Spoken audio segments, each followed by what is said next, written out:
মানে মুহূর্তের মধ্যে আমরা জান্নাত অর্জন করে নিতে পারি। দেখেন সুবহানাল্লাহি ওয়া বিহামদি, আল্লাহু আকবার। আল্লাহ রাসূল বলেন, কোন ব্যক্তি যদি সকালে সাইয়্যিদুল ইস্তিগফার পাঠ করে যদি সন্ধ্যা হওয়ার আগে মারা যায়, আল্লাহ পাক সরাসরি তাকে জান্নাত দান করবেন।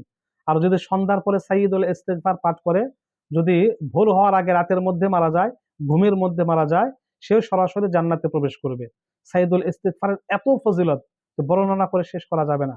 তা আমরা সাইয়্যিদুল ইস্তিগফার, ইস্তিগফারের সর্দার, সকালে ফজরের নামাজের পরে একবার এবং মাগরিবের নামাজের পরে একবার বা ঘুমানোর আগে একবার অবশ্যই পাঠ করব সাইয়্যিদুল ইস্তিগফার।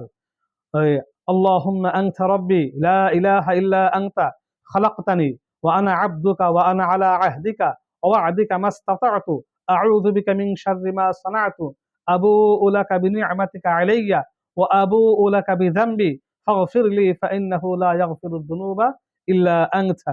এই সাইয়্যিদুল ইস্তিগফার আমরা পড়তে কত সময় লাগবে? বড়জোর ২০ সেকেন্ড বা ১ মিনিট লাগবে। এই ১ মিনিটের আমলে জান্নাত অবধারিত হয়ে যায়। সুবহানাল্লাহ। ১ মিনিটের এই আমলে জান্নাত অবধারিত হয়ে যাবে। তাই আমরা সকালে ফজরের নামাজের পরে একবার এবং মাগরিবের নামাজের পরে বা ঘুমানোর আগে অবশ্যই একবার সাইয়্যিদুল ইস্তিগফার পাঠ করে আমরা ঘুমাবো বা বাসার থেকে বের হব বা ফজরের নামাজের পরে পাঠ করব। অন্য কোন এরকম নেকি নাই যে একবার পাঠ করলে মারা গেলে জান্নাত।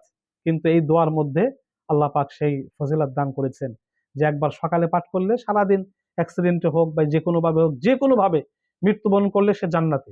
আবার যদি রাতে এই এশার নামাজের পরে আগে অর্থাৎ ঘুমানোর আগে পাঠ করে ঘুমের মধ্যে হোক, যেভাবে হোক, স্ট্রোক করে হোক মৃত্যুবরণ করলে তার জন্য জান্নাত অবধারিত।